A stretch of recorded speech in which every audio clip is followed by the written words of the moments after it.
Aujourd'hui, on revendique tout simplement des modifications de la loi Perben 2 et plutôt une consultation générale sur le projet de loi qui est liberticide dans la mesure où il est censé s'appliquer à la grande criminalité et en fait il va s'appliquer à tous les citoyens.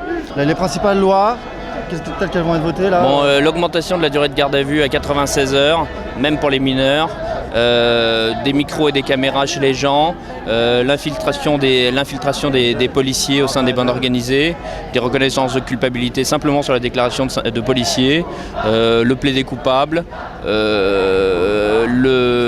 Perquisition à n'importe quelle heure. perquisition pendant la nuit, autant de mesures qui sont strictement policières. Sous prétexte de petites réformes, en fait, on change tout le système pénal et c'est une loi qui est contre les libertés, contre les individus et ça explique la présence ici à la fois de magistrats mais aussi d'avocats.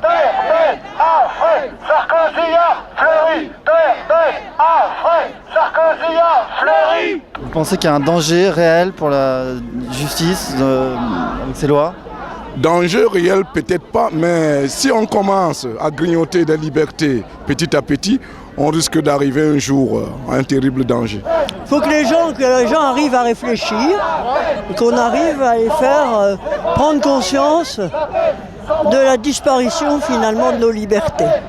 Ça m'angoisse de savoir que ma garde à vue, si je fais un truc avec des potes en bande organisée, si ma garde à vue est prolongée à 48 heures, 96 heures, bon, tu vois, donc en fait, j'ai même plus peur, je flippe à mort, quoi.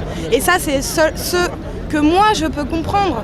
Mais quand je me fais expliquer le fond du sujet par des étudiants en droit qui connaissent un petit peu plus le sujet, ça me fait encore plus peur. Mais le problème, c'est que le problème, c'est que c'est dur à comprendre. C'est une loi fourre-tout, bon ça je pense que vous l'avez su, mais je crois qu'il faudrait qu'à un moment quelqu'un prenne la peine d'expliquer clairement avec des mots simples ce qu'il y a de dangereux dans cette loi.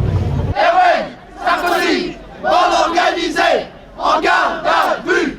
Eh oui, Sarkozy, bande organisée, en garde à vue.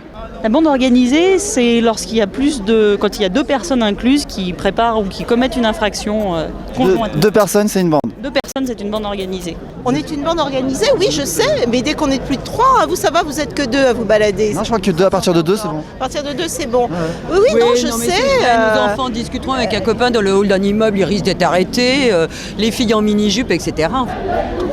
Il y a certainement des choses à modifier, notamment le plaidé coupable. Ça, c'est contre toute idée de la présomption d'innocence. C'est aberrant, plaider coupable. Vous imaginez le syllogisme, je dirais, même intellectuel, plaider coupable. Moi, je plaide innocent. Vous voyez, c'est surprenant. On a également des centres d'éducation fermés. Vous imaginez l'éducation fermée? Moi, je crois que l'éducation, c'était ouvert. Alors bientôt, on va avoir aussi les avocats taisants, vous allez voir. On voit très bien qu'on oblige les gens à plaider coupable, ne serait-ce que pour qu'ils avouent quelque chose. Des économies de procès. Des économies pour aller plus vite ou qu'ils avouent quelque chose. Et ils se retrouvent devant un juge en disant non, j'ai été coupable, mais on m'a demandé de plaider coupable, tout simplement parce que j'aurais une peine moindre, paraît-il, et que de toute façon, ils allaient me condamner si je disais quelque chose. Donc oui, c'est assez choquant. Oui.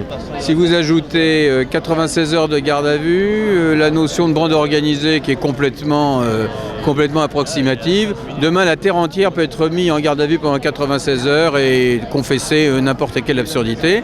Ajoutez à ça la possibilité d'être accusé par un témoin anonyme. Vous avez tous les ingrédients de l'État totalitaire et Le Pen n'a plus qu'à ramasser la mise.